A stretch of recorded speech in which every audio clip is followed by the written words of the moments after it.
Fala pessoal, tudo bem? Meu nome é Gustavo, sou membro de software da Arpia, da UFRJ Nautilus, e hoje eu vou dar uma aula de Python. E vou introduzir a aula falando o que é a linguagem Python, né? Que é uma linguagem de programação de alto nível com uma abordagem simples, né? Ou seja, é uma sintaxe mais fácil de entender e escrever, né? Quando comparado às outras linguagens que seriam uma linguagem de baixo nível, quando é uma linguagem que você não consegue entender de forma fácil, não é tão abstrata. Por isso, hoje em dia, ela é muito utilizada tanto por iniciantes quanto por profissionais em áreas como automação, desenvolvimento web, análise de dados, IA, controle de robôs como os que desenvolvemos aqui na Nautilus. A proposta dessa aula vai ser apresentar os conceitos fundamentais da linguagem Python, preparando você para desenvolver futuros códigos em, por exemplo, ROS2. Logo, para escrever esses códigos em Python, né, é muito importante que temos um editor de código, ou seja, um ambiente que você escreva, salva e organiza seus scripts. Para isso, a gente vai utilizar aqui no processo seletivo, tanto quanto no desenvolvimento do drone futuramente, etc., o VS Code. E por isso eu peço que vocês cliquem no link que está aqui, esse link aqui, que você vai fazer o download do VS Code, que eu vou demonstrar agora como é que faz. Clicando no link, você vai chegar nessa página aqui, na página oficial do VS Code, correto? Eu peço que vocês cliquem em Download from Windows, que vai abrir uma pasta para você salvar e fazer o download tudo certinho. Eu não vou concluir essa ação porque eu já tenho o VS Code baixado. Em caso, eu peço que vocês instalem tudo certinho. Caso de dúvida ou que dê algum erro, eu peço que me chamem, por favor, né? E é isso. Deixando o VS Code, essa aqui vai ser a primeira página, correto? A primeira ação de vocês vai ser entrar em extensões, pesquisar por Python e baixar aqui, ó. Essa aqui. Eu já tenho instalado, então não tem como reinstalar de novo, né? Mas provavelmente vai aparecer para vocês instalarem e eu quero que vocês instalem, por favor. Última chave da extensão do Python, vocês vão clicar aqui no explorador e vamos abrir uma pasta, correto?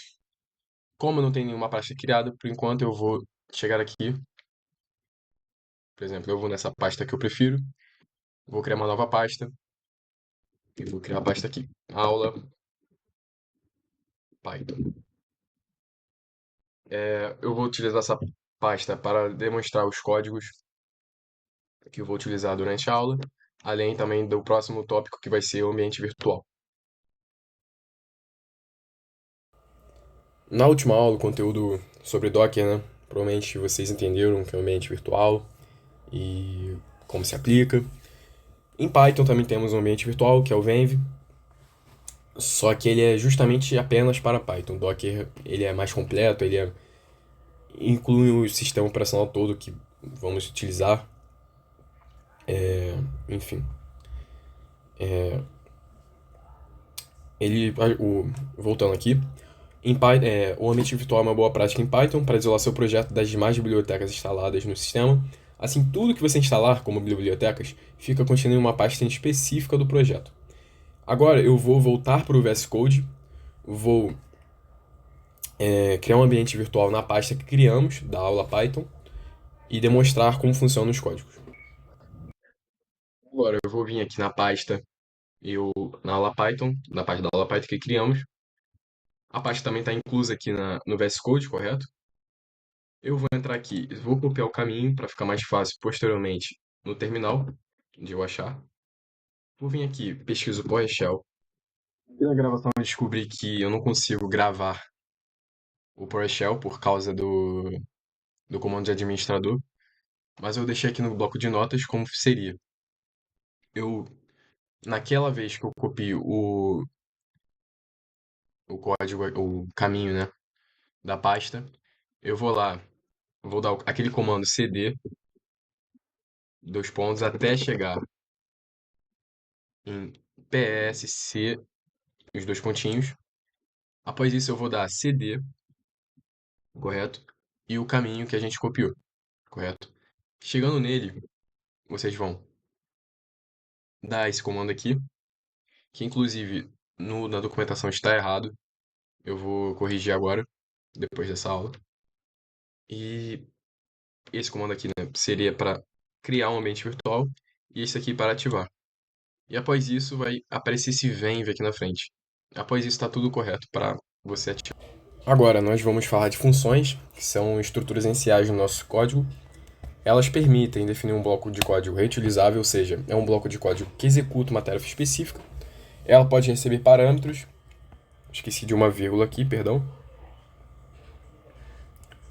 dados de entrada, e dados de entrada chamados argumentos, que são indicados pelo usuário, assim sendo processado e retornando como dados de saída. Primeiro aqui vou falar do controle de fluxo, que são condicionais e laços, que muitas vezes queremos que o nosso código tome decisões, né? Ou ele repita as ações. Para isso eu vou dar um exemplos aqui. Primeiro eu vou começar com condicionais, que seria o if, o elif e o else. E eu dei esse exemplo aqui, que eu também vou mostrar no VS Code, como funciona e a estrutura. Mas aqui eu dei um exemplo. Primeiro, eu vou criar a função def verifica idade. Essa, entre parênteses aqui, na função de verdade não precisa pôr, mas eu tenho que pôr, porque, por exemplo, eu vou criar lá no VS Code idade igual, sei lá, 18. Nesse caso, vai aparecer aqui elif idade igual a 18, então ele vai printar que tem exatamente 18 anos. No VS Code eu vou explicar melhor como funciona. E, ok, no if, que em tradução para português é se idade é menor que 18, vai printar menor de idade. Se elif, no caso, desculpa, elif idade igual a 18, vai falar que tem exatamente 18 anos. E a função else vai ser, se não for isso nem isso, vai chamar o else, ok? Então, se não for nem isso, vai printar maior de idade. E essa parte aqui é para chamar a função novamente. A função só vai funcionar, só vai ser utilizada, né? Só vai aparecer, só vai ser funcional a função se você chamar de volta a função, ok? Eu vou agora pro VS Code mostrar como funciona esse exemplo que eu dei. Aqui no VS Code, né? Vamos aprender a utilizar o VS Code também. Aqui tem uma pasta criada Venv, que vai ser do nosso ambiente virtual. Vocês vão chegar aqui, nessa caixinha aqui, clicar com o botão direito e executar a opção aqui, novo arquivo. Eu vou criar um arquivo chamado condicionais. Toda vez que vocês forem escrever um código em Python, vocês vão botar no final ponto .py. E vamos começar a escrever, né? Eu vou começar a escrever a função aqui, def verifica idade,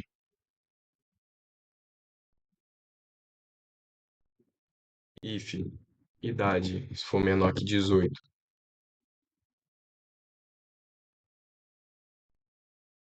eu quero que print menor de idade.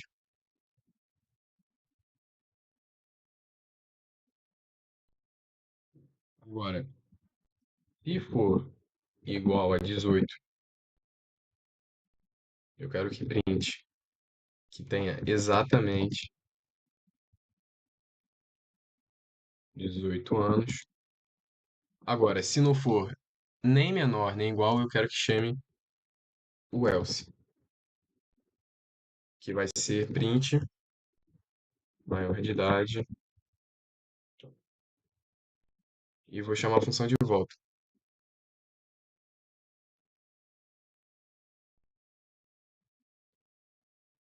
Se eu rodar o código agora, não vai funcionar, porque eu não botei nada de parâmetro para idade. Então eu vou botar aqui, ó, idade igual a 18. E vou pôr aqui dentro de def idade e também aqui, na hora de chamar de volta. Vou salvar com Ctrl S e vou executar aqui em cima no canto direito superior.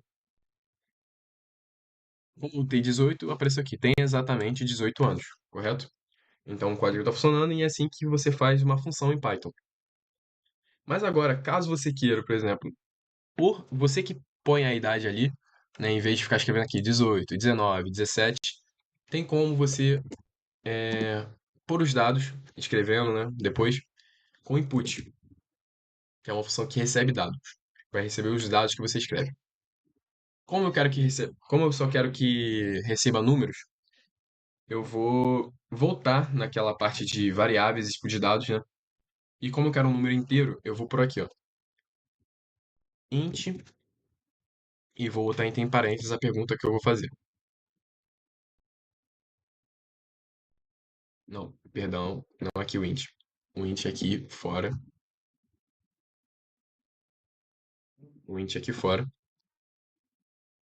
E agora sim, eu tenho essa função input, correto? E aqui dentro, aqui fora, eu vou botar int. Caso, por exemplo, eu quisesse botar um nome, eu botaria o string aqui. A parte de botar aqui fora é para você converter o dado que vai sair aqui de dentro, né? O dado que você vai pôr aqui dentro e vai sair, converter para o valor que você quer, o tipo de dado que você quer. Como eu quero um número inteiro, eu vou botar int. E aqui entre parênteses eu vou botar, entre aspas, desculpa, eu vou pôr qual a idade da pessoa. Aqui no canto superior direito eu vou executar. Vou botar que a idade da pessoa, sei lá, é 85 anos. E deu maior de idade, obviamente, né? Vou executar aqui de novo para botar menor de idade. Vou botar 16 anos. Deu menor de idade. E é assim que você cria uma função em Python. Agora, antes de prosseguir para laços de repetição, eu só vou dar um breve resumo aqui. Eu botei o operador de comparação, que vamos usar muito em if, no if, elif e no else, que o igual igual vai ser igual a, obviamente. Esse ponto de exclamação e o sinal de igual vai ser diferente de. Isso aqui vai ser maior que, menor que, maior ou igual, e aqui menor ou igual. E agora vamos falar de laços de repetição. Que, por exemplo, vamos ter aqui o for, que ele percorre itens de uma sequência. Por exemplo, nomes. Vou ter aqui Gabriel, Bruno, Jorge. E for nomes em nomes vai printar nome. E aqui o while, que repete enquanto uma condição for verdadeira. Então, contador 0. Enquanto o contador for menor que 3, ele vai contando até 3. E aqui eu demonstrei funções úteis com for.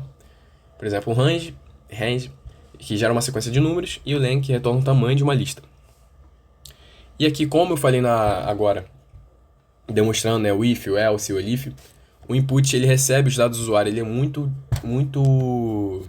necessário, muito útil, né, para quando você quer que o usuário escreva os dados, como ali na verificação de idade, né.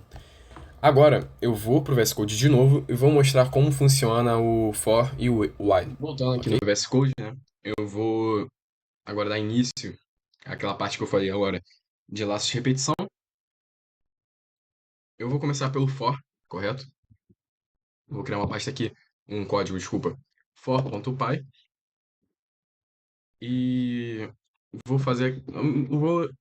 escrever o mesmo exemplo que está lá no documento. Eu vou pôr aqui nomes, e vou criar a lista. Gabriel, não lembro os outros nomes que eu botei, mas eu vou pôr Luiz e, sei lá, Gustavo. Tá, esses nomes estão aqui na lista. Agora eu vou dar o comando aqui, escrever aqui, for nomes em nomes. E agora eu vou printar nome. Espera aí que eu escrevi um negocinho aqui errado. Pronto, é for nome em nomes. Salvei. E vamos ver o que vai dar. Deu aqui, Gabriel, Luiz, Gustavo. Como eu disse, o for, ele vai percorrer os itens de uma sequência. Por exemplo, se eu botasse mais nomes aqui, botasse Robson, botasse Cláudio, enfim, ele vai continuar percorrendo os nomes que aparecem nessa lista, entendeu? Agora eu vou criar um outro arquivo aqui, um outro código, para dar um exemplo de while. While. Novamente, eu vou dar o mesmo exemplo que eu pus lá na documentação. Vou chamar contador de 0. E agora o while contador. Enquanto o contador for menor que 0, menor que 3, que eu vou botei aqui agora, eu quero que ele printe contando igual a dois pontos, no caso, né? Contador. E assim eu quero que contador, enquanto for menor que 3, some um 1, ok? Agora vamos ver o que vai dar esse código aqui. Por exemplo, aqui ficou 0, 1, 2. Se eu botasse aqui menor, voltando naqueles operadores de comparação, né? Se eu botasse aqui menor ou igual, ele apareceu 3. E se eu quisesse contar, sei lá, até 10? Eita, desculpa. Igual a 10. Ele vai até 10. E se eu quisesse que ele contasse de 3 em 3, por exemplo? Vai contar de 3 em 3. 0, 3, 6 e 9. E também eu dei exemplos, né, de range e len, que são funções muito úteis em for. É, Por exemplo, eu vou dar um exemplo aqui. Vou apagar esse código aqui e eu vou escrever for in range 5, ok? Dois pontos, print i. i. E tinha que escrever aqui, ó, que eu quero que imprima esse i aqui. Logo, ele vai aqui, ó, 0, 1, 2, 3 e 4, entendeu? Ele vai gerar uma sequência de números. Eu também dei exemplo, né, do len. Eu posso voltar aqui em while, eu vou dar Ctrl Z para voltar o código. Ctrl Z, Ctrl Z, Ctrl Z, Ctrl Z, Ctrl Z. Voltei aqui para aquele código que a gente fez inicialmente. Agora eu vou mostrar como utilizo o len. Eu vou criar aqui uma função que chama quantidade. E eu quero que ele leia a quantidade de nomes. E lendo, eu vou botar aqui um print. Toda vez que você queira botar um parâmetro, né, aqui dentro de um print, você, antes de botar as aspas, você vai botar um F. Botou aqui F aspas. E eu vou escrever aqui, a lista contém. Agora eu vou botar chaves, o nome dali. E botar aqui, nomes. Minto, desculpa, não é aqui. É a quantidade que eu criei ali, né? Vou salvar e eu vou por aqui, ó. Vai aparecer. Vai aparecer os nomes que eu botei, né?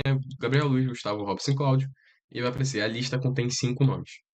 E com isso eu vou finalizar a aula aqui de Python, correto? Vou voltar pro PDF. Só voltando aqui, a aula finalizada em tudo que eu queria mostrar no código dessa primeira parte de Python. Eu queria falar que eu recomendo bastante, em caso de dúvidas também. Pode me perguntar também, pode perguntar aos outros membros. Mas também aqui a documentação oficial do Python é bem completa, é bem detalhada, que eu uso bastante, ela é muito útil. E é isso. Obrigado por assistir a aula até aqui. Amanhã eu vou subir a aula de Python em relação à programação orientada a objetos. E é isso, obrigado e valeu.